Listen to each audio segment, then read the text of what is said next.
What's good, everybody? Welcome back to the channel. This is Carl from Sovereign Citizen Chronicles. All right, so today we finally come to the end of the Cary Stokes trial. All right, this is going to be part 5. All right, this is the guy who's representing himself in front of Judge Oakley out of the state of Michigan, who got into a car accident pretty much by himself, and his blood alcohol level was very high. All right, he took it to trial. He's representing himself. And today is the conclusion of that trial. All right. Also, I'm going to have the links to the previous portions of this trial linked down in the description below the video. So, with all that being said, let's get to the final portion of this Cary Stokes trial with Judge Oakley.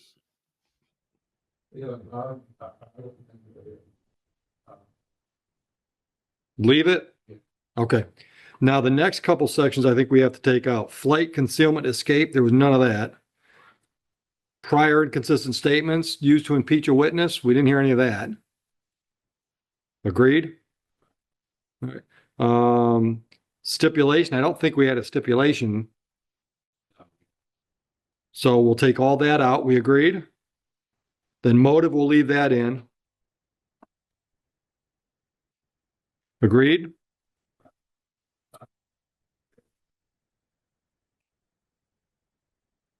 What's your objection? How do we have motive for only dirty lie?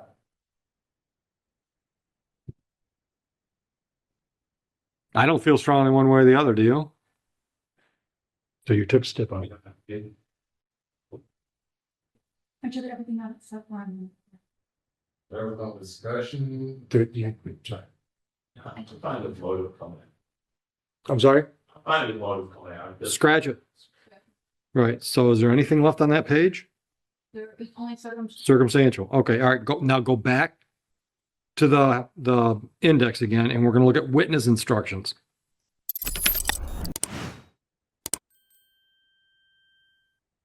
Let me know when you got it, Mr. Stokes. All right. Witness impeachment by prior conviction. There was no testimony of any of that. Number of witnesses. I always like to use that if there's more than one witness in a case. Even if there wasn't any witnesses presented by the defense, I just think it's, but once again, I don't feel strongly about it. Anybody have any feelings on that one? I'm fine with staying in. Mr. Stokes? All right.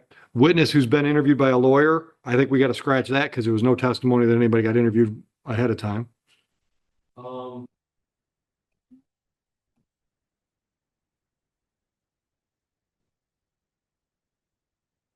You worried about the pre-trial conversation with your witness, their nurse?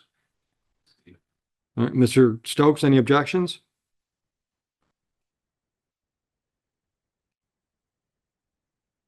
There was a testimony that Mr. Greco went over the body cam video with Miss Monroe.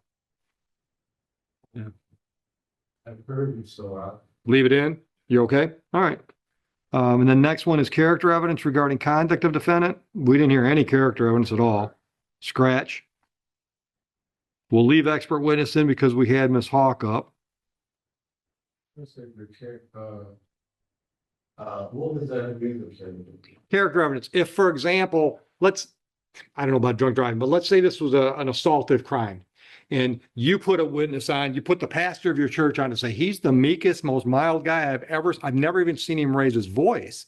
That would be character evidence. It wasn't, it didn't come into play today, and there was no testimony about your, yeah. Right. All the evidence was just, the facts of that night, not, well, I don't know about that night, but, for years he's been this way. Okay? You make sense? Yeah. Take it out. Yep, take it out. So expert witness stays. Police witnesses, I always want to leave that when we have police witnesses. All right. So what we'll do, Heather, what I'm going to ask you guys to do is just turn off your tablet, right? Turn it off. Yeah. And restart it. And that will update. So all those changes we just agreed on should happen immediately. You go to the other ones, I have people do the verdict sheet. Yeah. Oh, I don't have to really turn the tablet off, just get out of the page, right? You know, Yeah. if we re-enter the page, I got you. Yeah. Okay.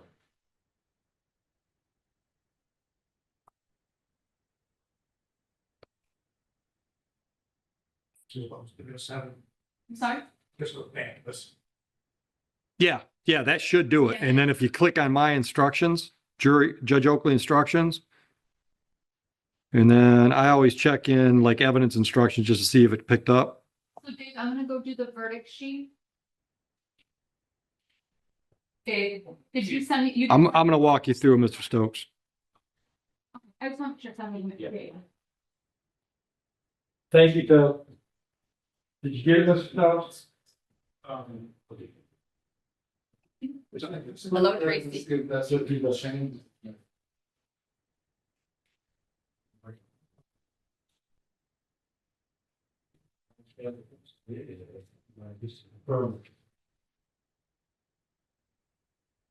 See, that's the only thing about it.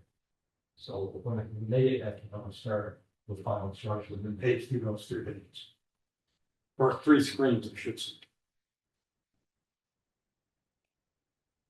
Mr. Stokes, just so you know what's going on, Heather is preparing a written jury verdict form. She's gonna bring it out, she'll show it to you, she'll show it to Mr. Greco. When we agree that that's the form we want, then that'll actually go back in with the jury to the deliberations room, so they can just check the boxes. Right, and you'll see that in just a minute. She's pretty quick.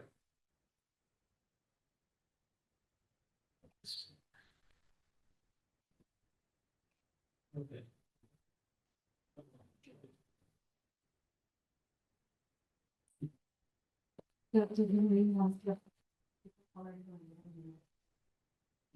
Yeah, yes. Great. Thanks. Bye.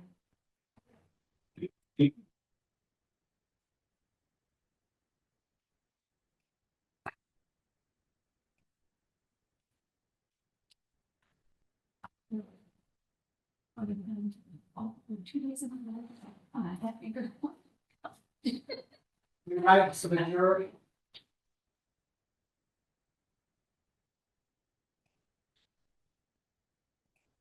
Same seats. It's old hat by now, right? We just don't want to move like that. I don't blame you.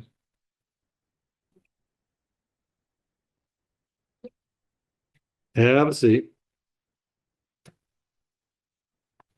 All right, so folks, if you want to follow along on your tablet, once again, you don't have to, but if you want to follow along on your tablet, go to the instructions in that bold blue box that has all the different kinds of instructions. Currently we're going to final instructions. You're there? Yeah. All right. Let me know when you're ready and I'll start reading.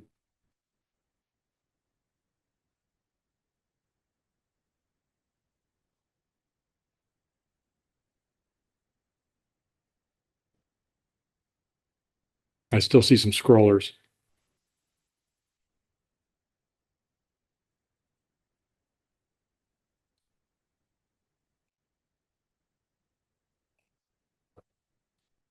Miss Phillips, you all right? You still looking? We're good? All right, here we go. Final instructions. Oh, no. Closings. I always forget that.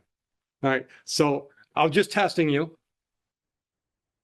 We're going to give both sides a chance to do closing arguments. Then I'm going to give you the final instructions. Good afternoon, everyone. First of all, thank you for your time. As you are aware, having heard testimony for several hours, this is a drunk driving case, a high VAC case. I think that the evidence in this case was clear. You heard from the evidence and the witnesses for the people, including the EMS techs, the police officers, the nurse, and the forensic scientists who are always fascinating with respect to their testimony. I know, based upon the evidence that we have, these exhibits that you'll be able to take with you in the room, the photograph, the other reports, there are videos that were established and you can ask for it if you want. But given this was not a very long trial and the evidence was pretty clear that we have the defendant at the scene with his car, drunk, going to the hospital, and despite the fact he has not testified in this case, he's asked a lot of questions, but that is not evidence with respect to his questions. Okay? So you can't hold it against them for not testifying. You also can't hold it for him as evidence, any things that he said in this case. Okay, but in this case, with respect to the video, the evidence that we hear, and the question that he had every opportunity to say I was not the driver, when all of the indicators that evening were that he was the driver. They did a reasonable investigation coming onto the scene, seeing a highly intoxicated individual with a car that's in a ditch. You can use circumstantial evidence. A person who's not intoxicated does not drive into a ditch and drive over a sign into a ditch on a dead end street. Usually a person's intoxicated. Now, with respect to the elements of the judge is going to go through the final instructions for you. All right, but then when you get down to what the prosecution has proved in this case, I'm going to tell you, the defendant's been charged with the crime of operating a motor vehicle with high bodily alcohol content. You heard evidence that the high bodily alcohol content in Michigan is 0.17. He's over a 0.214. Next, that the defendant operated a motor vehicle. Operating a motor vehicle can be circumstantial evidence, like you pull up and there's an accident and the person is there was his car. Okay. Next, that the defendant operated the vehicle on the highway. Obviously, he wasn't at home, he was on a public road and then in a ditch, and that the defendant operated with a vehicle with a bodily content level of over 0.17. We have met every single element with respect to this charge in this case. The next is open alcohol in the container. That's having open intoxicants, open beer bottles. Beer bottles are cold to touch. Some things that are strewn across the thing. You saw all of the pictures in this case. It appears that he had open alcohol in the passenger vehicle of the car. So, with respect to, well, I think when you consider all the evidence, you have a chance to deliberate and talk about all the things. I think it's absolutely clear that Mr. Stokes was operating a motor vehicle in the city of Romulus on August 31st, 2024, with a high alcohol bodily content in violation of the law, and you should find him guilty on both counts. Thank you. Thank you, Mr. Greco. Mr. Stokes, closing argument.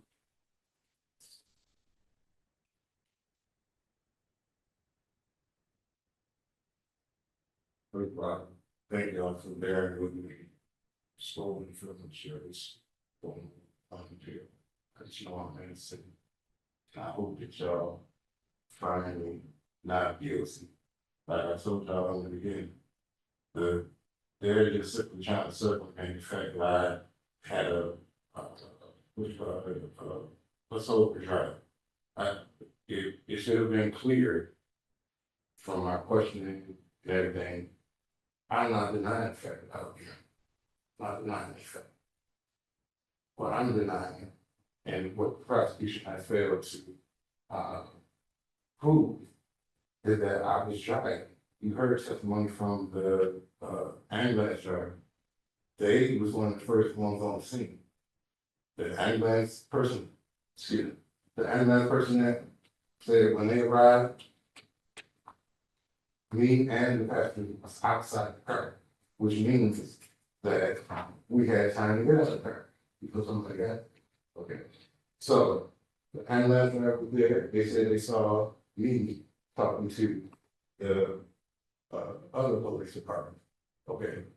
If they pulled up and established that I was driving, it would have been no question who was driving thereafter. Okay. If the ambulance people, which offered our line before he said that they saw him, they then went further to say, oh, he heard from another officer that he saw him behind the wheel. Nobody was there. We had time to get out of the car. Nobody really seen, but they don't know who drove. You know what I'm saying? It happened just like he said. He said he established that the car belonged to me. Actually, it belongs to a company that I own. Okay, I own a company, two of them actually. I have a family, youngest, like 2 years old. I'm a responsible person. I'm responsible that I got a person with me. And they also say that the supporter didn't know where he was going. That's why I was driving. But they also said we were on our way to Ohio. The supporter is a resident of Ohio. So I didn't know where you're going. And you have fun on the mission. So I didn't know where you're going. Understand? Then you want to get to when you want to get to how combative argument want to be. It's so convenient. Oh, we don't have the body cam footage from when we interviewed for prosecutor. It's his job to security. You make sure it's for it. It's why. Because it's for we're gonna say who's got it. That's right. Yes. I said, I do not deny the fact. That's my fact. If I wanted to drive drunk, I would have been in the car. Why would you support him with? Into this quote unquote super truck. And me acting the way they say I was acting. Me personally, I don't think anybody would have gotten that far if it was that drunk. I don't understand how drunk, like 0.2 something is. It's probably like they said, super drunk. You ain't even gonna be that far. You know, and they make assumptions. They're saying, oh, well, if a sober person telling the drunk person driving, I treat them either. That's exactly what they feel. That's actually not my job. They doing the investigation. It's not my job to say, oh, well, so I'm going to drive me to drive. They actually need to take people, ET tests and all of that. I don't know what I probably did something about it. They just went off assumption. And I'm gonna close by saying this. The elements, the prosecutor stated that they presented evidence. The judge is gonna give you instructions. Word of mouth is not evidence. He didn't witness me behind the crowd. Behind with no one there. So if somebody would have came in here and said, yeah, we saw this behind the wheel. That would be like right there, when somebody saw me behind the wheel. Nobody saw me behind the wheel. It's small stagnation. They don't know who to try. And if they would do a thorough investigation, they would have investigated Mr. Porter first. Because y'all gotta think about it. If they already got me in the ambulance and Mr. Porter was driving, why did you tell him that he drove? They gonna arrest him. So yeah, he was driving. They already got he was driving. That's what happened. And it should be clear on his case because nobody put me behind me. That's the main element they had to prove, and they failed. Nobody saw me behind me. Nobody can prove. They're just speculating. They like said, "Oh, well, it's his deal," and that's exactly what happened. To be honest, they actually vehicle was. I said I own the company that owned that vehicle. They took it. Anything else, Mr. Stokes? No, listen, I'm wrong. But I just don't know. Say they didn't prove it. He's going to tell you what the other side. Main thing, they had to prove that I was behind you. Thank you. They didn't. And I think Mr. Greco. Just like we started off today, the evidence in this case is clear, okay? What Mr. Stokes is trying to do is pull a fast one on you guys and ignore the evidence. What the judge is going to read to you as far as evidence, because what people say, that's part of gathering evidence, okay? When you're talking to witnesses, talking to things, visualizing what's going on. Remember during voir dire, I said, hey, if you walk into the courtroom, everybody's saying hello to the judge, you can start to assume he's probably the judge. When you walk in here, you're even further clear he's the judge because he's got a name laid up there and he's there with the black rose. And one of the first instructions that you're going to hear today from the judge is that facts can be proved by indirect or circumstantial evidence. Circumstantial evidence is evidence that normally or reasonably leads to other facts. So, for example, this is going to come straight from the judge. If you see a person come in from outside wearing a raincoat covered with small drops of water, that would be circumstantial evidence that it's rain. You can investigate further, you can look outside, but you can take that reasonable assumption of what's going on and assume that, oh, I see a raincoat, I see a person, I can't actually see any windows, I'm in the courtroom here, it's all closed. Believe it's raining. And that's part of circumstantial evidence. You have the defendant, he's intoxicated, he's in lines, okay? He has crashed in kind of a silly accident. It's really a T-bone, he just went through a stop sign, maybe he stopped at the stop sign and stepped on the gas. We don't know because we weren't actually there, but we know he was there with his car and goes into a ditch. That's evidence of intoxication. His manner at the time is evidence of intoxication. The witness statements are evidence of what was going on that day. So if it looks like a duck, walks like a duck, it quacks like a duck, it's a duck. In this case, I believe the evidence is clear and 100% clear, and that's why the officers weren't going to arrest somebody who wasn't intoxicated. And why is everyone setting up Mr. Stokes? Right? Because that's what he's alleging. He's alleging incompetence on the police officers, so because they just assumed they must have set him up. There's no reason for them to do that. He's also assuming he got set up by his friend that night. That's unreasonable. With respect to this case, as I read to you the evidence, listen to the judge's instructions. I think it's clear that Mr. Stokes is guilty of operating while intoxicated with a high vehicle. Thank you very much. All right, thank you, gentlemen. Now, I'm going to read to you under those final instructions, starting with duties of judge and jury. Members of the jury, the evidence and arguments in this case are finished, and I will now instruct you on the law. That is, I will explain the law that applies to this case. Remember, you have taken an oath to return a true and just verdict based only on the evidence and my instructions on the law. You must not let sympathy, bias, or prejudice influence your decision. You must avoid reaching conclusions that may have been unintentionally influenced by stereotypes.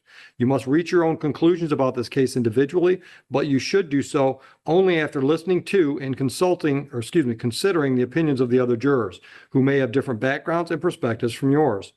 As jurors, you must decide what the facts of this case are. This is your job and nobody else's. You must think about all the evidence and then decide what each piece of evidence means and how important you think it is. This includes whether you believe what each of the witnesses said. What you decide about any fact in this case is final. It's my duty to instruct you on the law. You must take the law as I give it to you.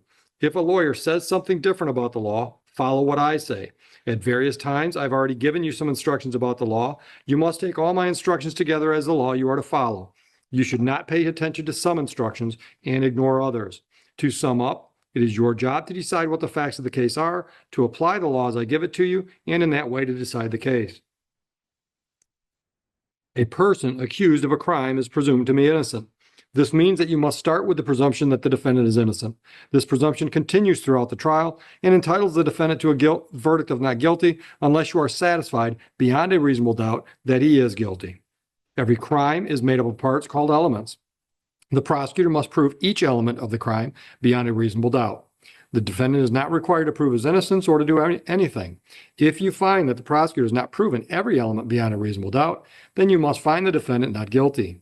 A reasonable doubt is a fair, honest doubt growing out of the evidence or lack of evidence.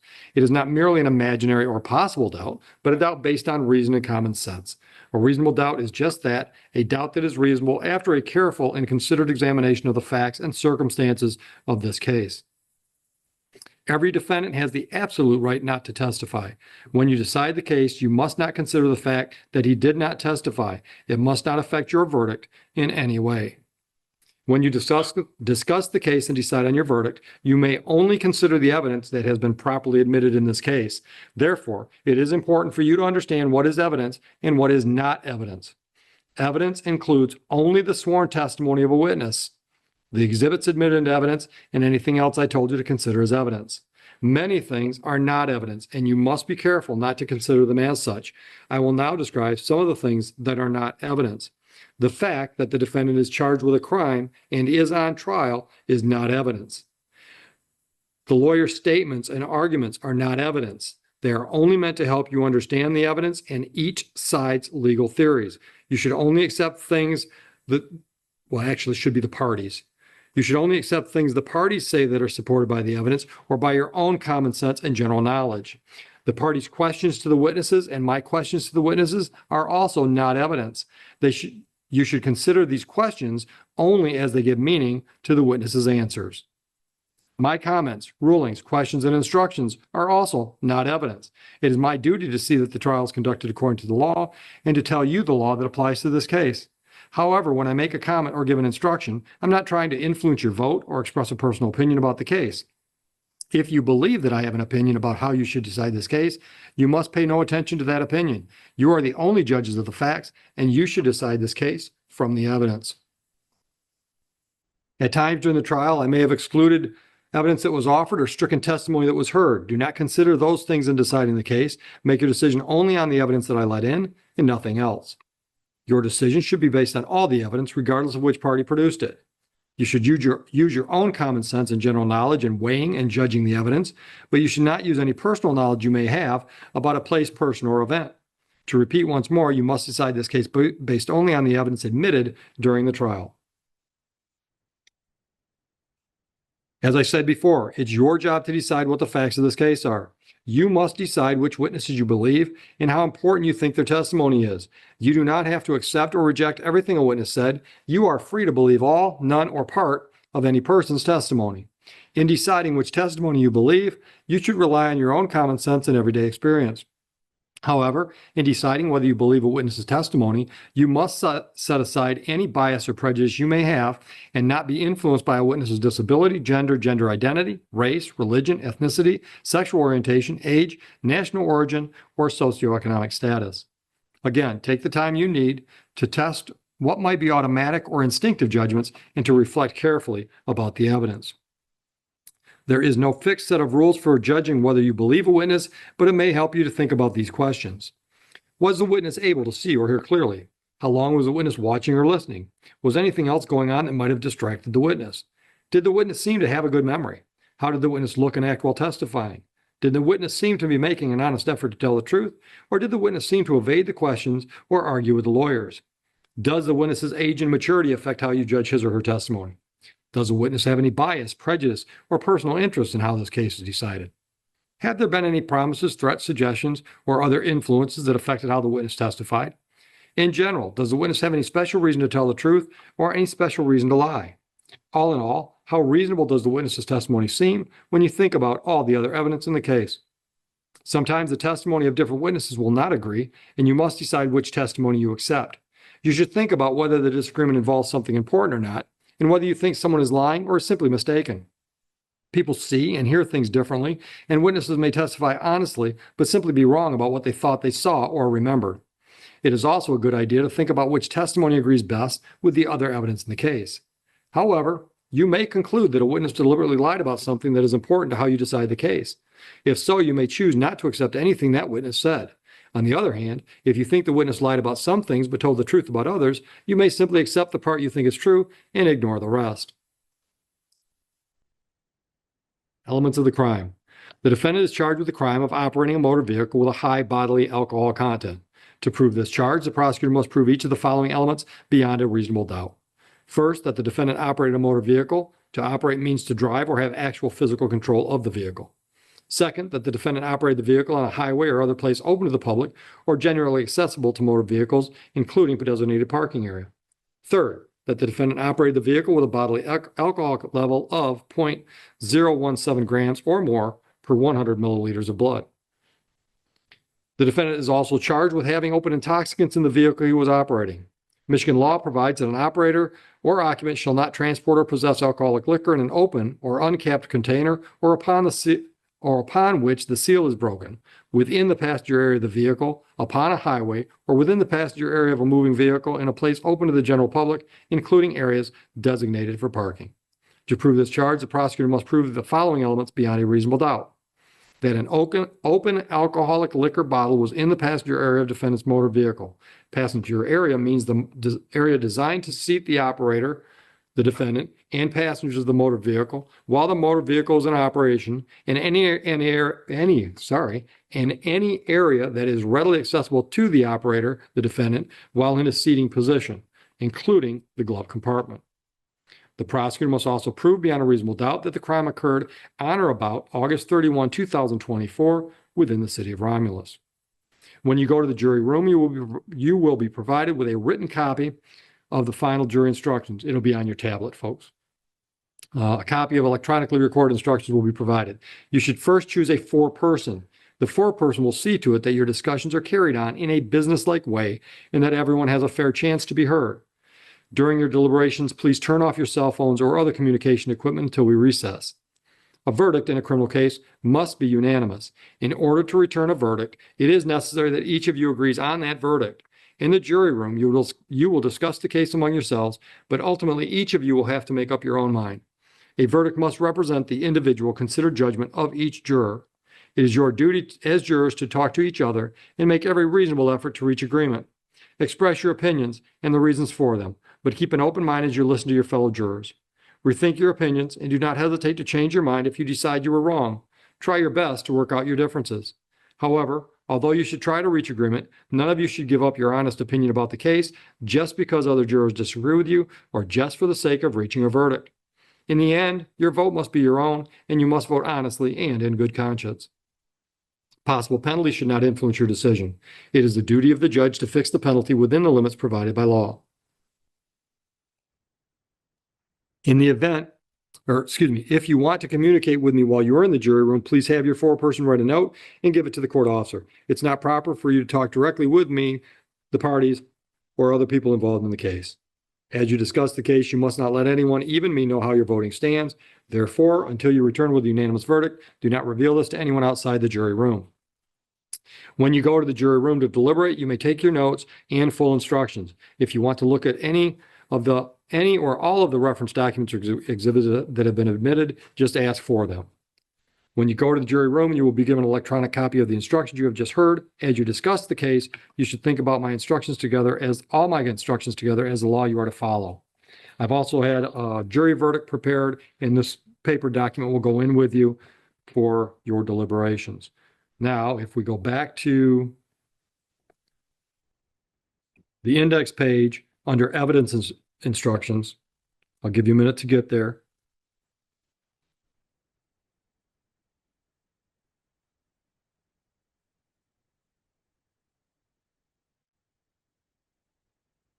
All right, evidence. Circumstantial evidence. Facts can be provided by direct evidence from a witness or an exhibit. Direct evidence is evidence about what we actually see or hear. For example, you look outside and see rain falling. That is direct evidence that it is raining. Facts can also be proved by indirect or circumstantial evidence. Circumstantial evidence is evidence that normally or reasonably leads to other facts. So, for example, if you see a person come in from outside wearing a raincoat covered with small drops of water, that would be circumstantial evidence that it is raining. You may consider circumstantial evidence. Circumstantial evidence by itself, or a combination of circumstantial evidence and direct evidence, can be used to prove the elements of a crime.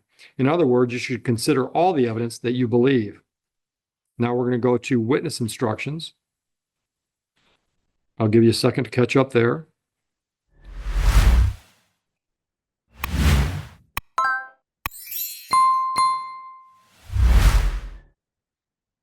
You should not decide this case based on which side presented more witnesses. Instead, you should think about each witness and each piece of evidence and whether you believe them.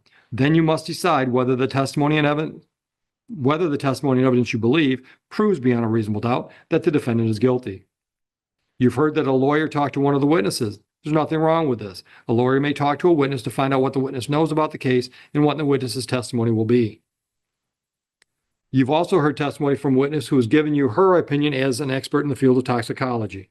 Experts are allowed to give opinions in court about matters they are experts on. However, you do not have to believe an expert's opinion. Instead, you should decide whether you believe it and how important you think it is. When you decide whether you believe an expert's opinion, think carefully about the reasons and facts she gave for her opinion and whether those facts are true. You should also think about the expert's qualifications and whether her opinion makes sense when you think about the other evidence in the case. You have heard testimony from witnesses who are police officers. That testimony is to be judged by the same standards you use to evaluate the testimony of any other witness. Mr. Greco, are you satisfied with the instructions as given? Yes, Your Honor. And Mr. Stokes, are you satisfied with the instructions as given? All right. So folks, this is what the part I hate. So I've been paying attention and every one of you have been attentive today, but now I get to kick one of you off the panel.